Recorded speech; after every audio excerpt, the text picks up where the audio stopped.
జై శ్రీరామ్. నమస్తే. ఏకదంతాకి స్వాగతం. మనం రోజు తెలుగులో మాట్లాడుతుంటాం. తెలుగుతో పాటు సంస్కృతం కూడా మాట్లాడతామని మీకు తెలుసా?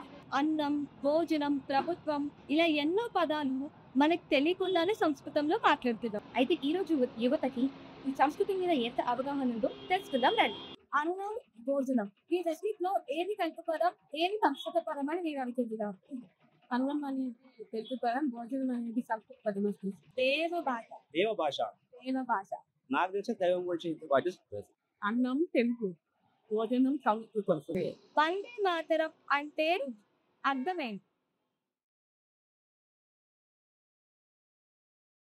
వందే మాతరం అంటే మన తెలుగు దేవతలు మాట్లాడే లక్ష్మీదేవి వందే మాతరం అని అర్థం ఏంటో తెలుసా?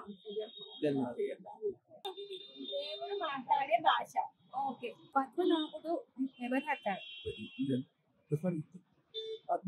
ఏంటిది పద్మనాభుడు అని ఎవరిని అంటారు?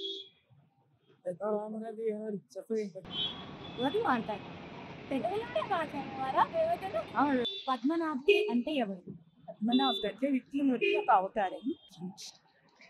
అది నాకు తెలియదు. అన్నం